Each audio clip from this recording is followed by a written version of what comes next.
اللہ اکبر۔ یہ جو ہماری اذان آتی ہے 5 وقت ہم سنتے ہیں، یہ اذان آئی کہاں سے، کیسے شروع کیا گیا، اس کا حکم کس نے دیا، کیسے نافذ ہوئی؟ تو یہ اذان کا حکم تو کوئی فرشتہ لے کر نہیں آیا۔ کس نے حکم دیا اذان کا، کب سے یہ آنی شروع ہوئی، کس نے پہلی اذان دی، اس اذان میں کون کون سی چیزیں ایڈ ہوتی گئیں آگے۔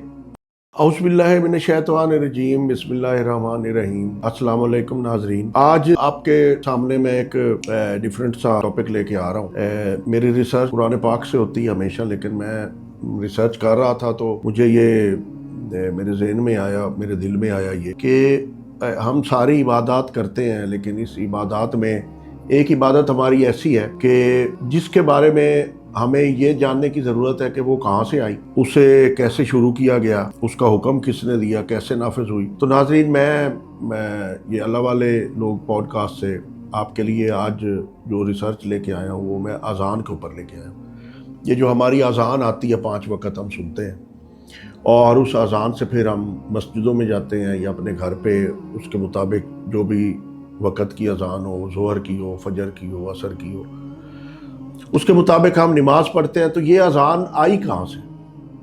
یہ اذان اب جیسے نماز ہے ہماری، روزے کا حکم جو ہے وہ قرآن پاک میں ہے، باقاعدہ ٹائم بتایا ہوا ہے اللہ تعالیٰ نے۔ اسی طریقے سے جو نماز ہے وہ سورت فاتحہ ہم پڑھتے ہیں اس میں، اور پھر ہم اس کے آگے کوئی ایک سورت ملا لیتے ہیں، سورت اخلاص، سورت ناس، کوئی بھی، اور پھر ہم رکوع کرتے ہیں، پھر سجدہ کرتے ہیں۔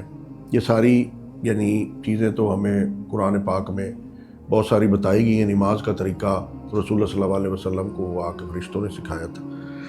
تو یہ اذان کا حکم تو کوئی فرشتہ لے کر نہیں آیا۔ تو پھر یہ اذان جو ہے اس کا مقصد کیا ہے، اذان کس نے حکم دیا اذان کا، کب سے یہ آنی شروع ہوئی، کس نے پہلی اذان دی، اور اس اذان میں کون کون سی چیزیں ایڈ ہوتی گئیں آگے، اور اب جو ہمارے پاس اذان ہے یہ کون سے والی اذان ہے۔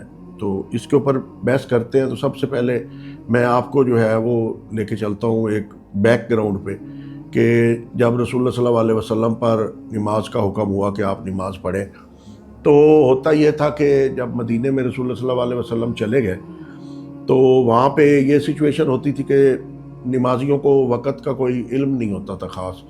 تو وہ آ کے مسجد میں دیروں ٹائم بیٹھے رہتے تھے، وہ آ کے ویٹ کرتے رہتے تھے کہ نماز کا کب ٹائم ہو، اور پھر کوئی بلانے کا طریقہ نہیں تھا۔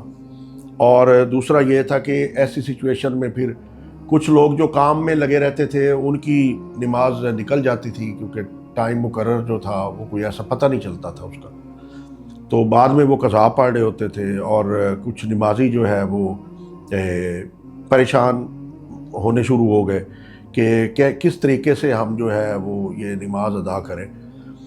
تو ایسی سچویشن میں رسول اللہ صلی اللہ علیہ وسلم نے صحابہ کو بلایا اور ان سے مشورہ کیا کہ، اور صحابہ خود بھی آ کے مشورے دیتے تھے کہ یا رسول اللہ صلی اللہ علیہ وسلم، یہ جو اذان کا یہ جو ایک وقت ہے نماز کا، اس کو جو مقرر کیا گیا ہے اس کی ہم کوئی نشانی رکھیں تاکہ لوگوں کو پتہ چلے کہ اذان جو ہے یہ جو نماز کا وقت کب ہوتا ہے۔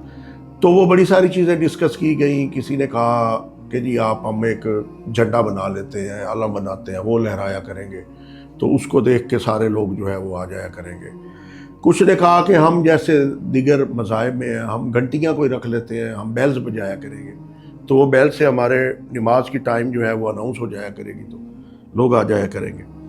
کچھ نے کہا کہ یہ کوئی ہم خاص نعرہ بنا لیتے ہیں جیسے اللہ اکبر ہے، تو انہوں نے کہا کہ جی ہم خاص کوئی نعرہ بنا لیتے ہیں، تو اس نعرے سے جو ہے وہ ہم جو ہے نا وہ ہم اس کا نماز کی جو ہے نا وہ ابتدا کیا کریں گے۔ انہی ساری مشوروں میں ابھی ٹائم گزر رہا تھا کہ ایک دن صبح کے ٹائم عبداللہ بن زائد رسول اللہ صلی اللہ علیہ وسلم کے بڑے پیارے صحابی تھے، وہ رسول اللہ صلی اللہ علیہ وسلم کے پاس آئے تو انہوں نے آ کے رسول اللہ صلی اللہ علیہ وسلم کو ایک خواب سنایا۔ انہوں نے کہا جی مجھے خواب میں اللہ تعالیٰ کی طرف سے ایک اذان کے جو الفاظ ہیں وہ مجھے خواب میں آئے ہیں، تو میں رسول اللہ صلی اللہ علیہ وسلم آپ کو وہ سنانا چاہتا ہوں۔ یہ ساری احادیث کی بک میں ہے، مین بخاری میں بھی ہے، یہ سنن